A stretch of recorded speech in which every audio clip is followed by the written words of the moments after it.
जी नाज़रीन, इस वक्त हम जो है वो कराची में मरकज़ी यौम-उल-क़ुद्स के मरकज़ी रैली में मौजूद हैं। यहाँ पे जो है वो गिलगित बल्तिस्तान के नौजवानों की तरफ से गिलगित बल्तिस्तान की आज़ादी के लिए जो है वो एहतजाज किया जा रहा है। तो हम इनसे बात करेंगे कि क्या इनके जो मौक़िफ़ है, इस हवाले से आप यहाँ पे बैनर्स भी हैं गिलगित बल्तिस्तान के जो नौजवानों की तरफ से गिलगित बल्तिस्तान की आज़ादी के हवाले से, और वहाँ के जो बुनियादी हुकूक़ है और वहाँ पर जो है शेड्यूल 4 लगाया जा रहा है, उस हवाले से बात करेंगे।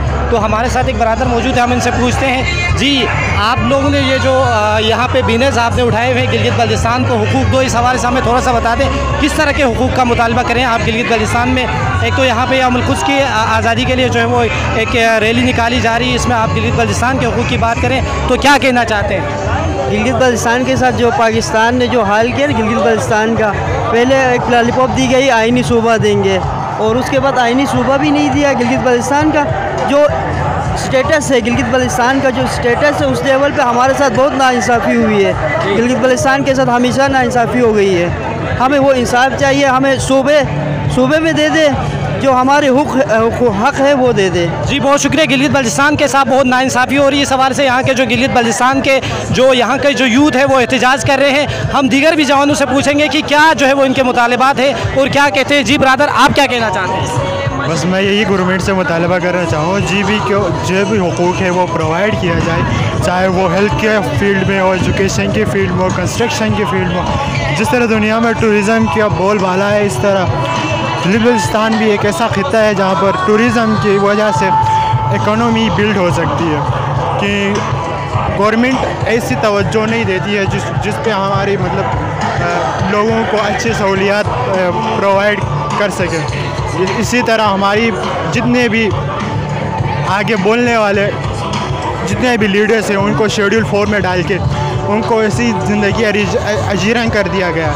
हम गवर्नमेंट से भी मुतालबा करते हैं कि इनको जल्द से जल्द रिहा किया जाए और गिलगित बल्तिस्तान को जो भी कॉन्स्टिट्यूशनल राइट्स हैं उनको प्रोवाइड किया जाए। जी बहुत शुक्रिया। जी ये जो है वो गिलगित बल्तिस्तान में जो शेड्यूल 4 के हवाले से भी बात कर रहे हैं, क्योंकि गिलगित बल्तिस्तान में पिछले 75 सालों में गिलगित बल्तिस्तान के जो वासियों हैं उनको बुनियादी हुकूक़ नहीं दिया जा रहा है। तो हमारे साथ एक और ब्रदर भी मौजूद है।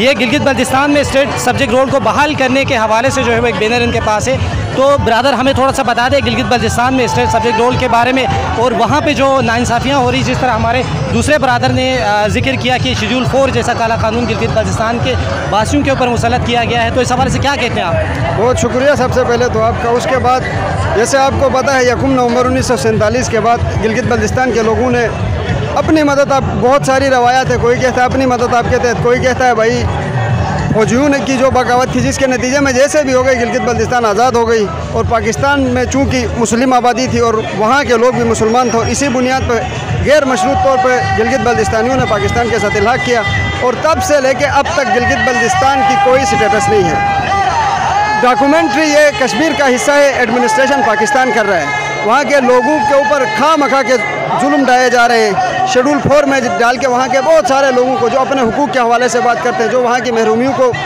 मीडिया पे, मेन स्ट्रीम मीडिया पे लाने की कोशिश करते हैं, उनको शेड्यूल 4 में ला के उनके ऊपर पाबंदियाँ लगा के, और उससे बढ़कर जो कश्मीर में, जम्मू कश्मीर में भी है, आज़ाद कश्मीर में भी है स्टेट सब्जेक्ट रूल, इसमें यह होता है कि भाई वहाँ जो एक डिस्प्यूटेड एरिया है, वहाँ की ज़मीन जो बाहर का कोई बंदा नहीं ले सकता है। अब गिलगित बल्तिस्तान की मेजॉरिटी ज़मीन के ऊपर किसी जनरल का कब्जा है, कोई रिटायर्ड DC बैठा हुआ है, कोई रिटायर्ड SP बैठा हुआ है, जो कोई पंजाब से आया है, जो कोई सिंध से आया है, जो कहीं से आया है। तो ये जो वहाँ के लोगों के साथ, उस इलाके के साथ जो जुल्म हो रहा है, तो उस जुल्म के ख़िलाफ़ आज हम निकले हैं यहाँ पे। आज का जो दिन है वो प्राइमरली तो फ़लस्तीन के हवाले से है, लेकिन मैं समझता हूँ कि दुनिया में हर उस मज़लूम के हक़ में एहतजाज का, तो मज़लूम के हक़ में जो है ना, ये उसके साथ यकजहती का दिन है, और जो जालिम है उसके अगेंस्ट में ये आज का ये जो प्रोटेस्ट है वो ये है। जी बहुत शुक्रिया। जी नाज़रीन, आपने देखा गिलगित बल्तिस्तान के वासियों की तरफ से, गिलगित बल्तिस्तान के यूथ की तरफ से यहाँ पे एहतजाज किया गया रहा है, क्योंकि आज का जो दिन है अल-कुद्स जो है वो मज़लूम फ़लस्तीनियों के हक़ में एहतजाज किया जा रहा है। लेकिन जो अल-कुद्स है वो दुनिया जहाँ के मज़लूमीन के लिए जो है वो के हक़ में यहाँ पर एहतजाज की जा रही है, ख़ासकर गिलगित बल्तिस्तान के वासियों की तरफ से और गिलगित बल्तिस्तान के जवानों की तरफ से यहाँ पर एहतजाज किया गया है। वहाँ पर जो काले कानून जो डाले जा रहे हैं और गिलगित बल्तिस्तान के ज़मीनों के ऊपर कब्ज़ा किया जा रहा है और शेड्यूल 4 जैसा कानून लगाया जा रहा है, उसके हवाले से जो है वो गिलगित बल्तिस्तान के ये हमारे जवान, हमारे मेहमान जो है वो एहतजाज कर रहे हैं। ये आप देख सकते हैं, यहाँ पे बैनर भी लगाए जा चुके हैं। यहाँ पे हज़ारों जो है वो अफराद मौजूद है और गिलगित बल्तिस्तान के जो बुनियादी हकूक़ है उसके लिए जो है वो बात की जा रही। जी नाज़रीन, तो इस वक्त हम कराची में मरकज़ी यौमुल क़ुद्स की जो रैली है उसमें मौजूद हैं। हम यहाँ पे जो है वो फ़लस्तीन की आज़ादी के हवाले से और मज़लूमीन फ़लस्तीन के हवाले से जो रैली निकाली जा रही है। इसमें गिलगित बल्तिस्तान के नौजवान भी यहाँ मौजूद है। हमने पहले भी गिलगित बल्तिस्तान के जवानों से बात की गिलगित बल्तिस्तान के हुकूक़ के हवाले से और गिलगित बल्तिस्तान में जो वहाँ पे हुकूक़ की पामाली हो रही है पिछले 75 सालों से, इस हवाले से गिलगित बल्तिस्तान के जवान जो है वो बात कर रहे हैं। तो हमारे साथ गिलगित बल्तिस्तान का एक नौजवान हमारे साथ मौजूद है, उनसे हम पूछते हैं, जी आप क्या पैगाम देना चाहते हैं हमारे जो नाजरीन हैं और इसके अलावा मुख्तदर हल्कों को कि गिलगित बल्तिस्तान में जो बुनियादी हुकूक़ की पामाली हो रही है, आप लोग जो एहतजाज कर रहे हैं आज यौमुल क़ुद्स की जो रैली के ऊपर, क्या कहना चाहते हैं? अस्सलाम वालेकुम। सबसे पहले तो मैं आज इस मुक़द्दस दिन के हवाले से उस जुल्म के ख़िलाफ़ मज़म्मत करता हूँ जो निहत्ते फ़लस्तीनियों पर अमेरिका, इसराइल और उसके जितने भी इत्तेहादी है, सऊदी अरब और जितने भी इत्तेहादी है वो उनके ऊपर डाले हैं। और उसके अलावा दुनिया में हर उस जुल्म के ख़िलाफ़ आज का ये दिन जो है मुसलमान या जो भी इंसानियत जो इंसानियत को मानने वाले इंसान हैं वो सब मनाते हैं। और इसी तरह मैं ये नहीं कहूँगा कि सिर्फ ये आज का ये जो दिन है वो सिर्फ फ़लस्तीन के जो है मज़लूमीन है उनके ख़िलाफ़ मनाया जा रहा है, बल्कि हर उस मज़लूम के ख़िलाफ़ मनाया जा रहा है जो जुल्म के शिकार है। और इसी तरह मैं गिलगित बल्तिस्तान से ताल्लुक़ रखने वाला एक स्टूडेंट हूँ यहाँ कराची में। तो मैं आज गिलगित बल्तिस्तान पर होने वाले मज़ालिम पर भी कुछ रोशनी डालूँगा। जैसा कि आप सबको पता है कि गिलगित बल्तिस्तान की अपनी एक शिनाख्त थी। एक वक्त 14 डेज़ तक वो एक स्टेट रहा। उसके बाद गिलगित बल्तिस्तान के जो हमायदीन हैं उन्होंने पाकिस्तान के साथ इल्हाक़ किया था कि वो हमें आइनी हुकूक़ दे। लेकिन अब तक 74 साल हो रहे, 76 साल हो रहे, पाकिस्तान ने हमें अपनी आइनी हुकूक़ और बेसिक्स राइट नहीं दी। जब वहाँ पे कोई बेसिक्स राइट की नाम पर जब खड़ा होता है तो उसको जो है ना ब्लैक रूल्स लाइक शेड्यूल 4 या जो है जितने भी ब्लैक रूल्स हैं उनके जो है ना शिकार करके उसको डराया जाता है, धमकाया जाता है और उसको सप्रेस किया जाता है। तो मैं ये भी कहूँगा कि देखिए हम बहुत लॉयल है पाकिस्तान के साथ। हम 76 साल से ये नहीं कह रहे कि हमें अपना अलग मुल्क चाहिए या हमारे लिए सोवरेन कोई स्टेट चाहिए, बल्कि हम ये कह रहे कि हम पाकिस्तान के साथ इस्लामी एक हमारा मुल्क है, हम इससे प्यार करते हैं, उसके साथ हम इल्हाक़ करना चाहते हैं और हमें अपनी बेसिक राइट्स चाहिए।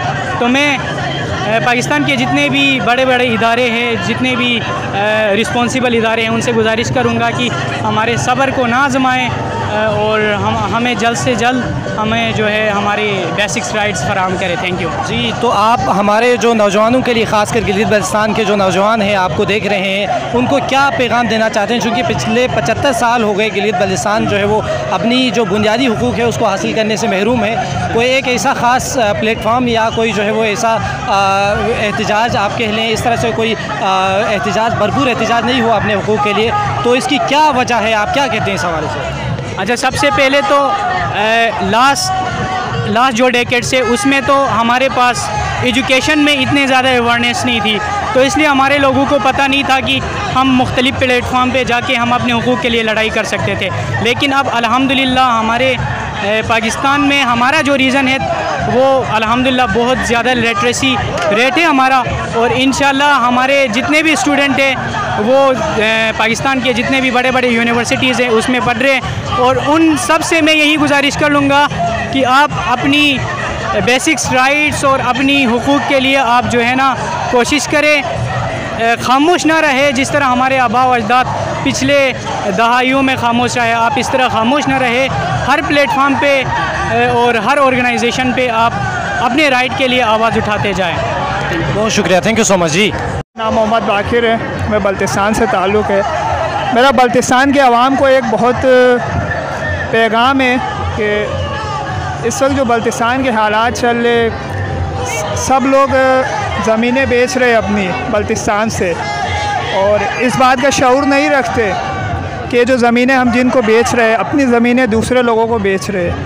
और ऐसा ना करें। इस वक्त बहुत सारे साजिशी लोग जो बाहर से हैं वो गिलगित बल्तिस्तान के लोगों को उनके नाम पर ज़मीनें ख़रीद कर उन्हें बेदखल करना चाह रहे हैं, और एक बहुत बड़ी साजिश जो इस वक्त गिलगित बल्तिस्तान के लिए सोची जा रही है। गिलगित बल्तिस्तान एक ऐसा ख़ित्ता है जिसके रहने वालों को उसकी ज़मीन का अंदाज़ा नहीं कि किस कदर इस ज़मीन को अल्लाह ताला ने नेमतों से नवाजा है।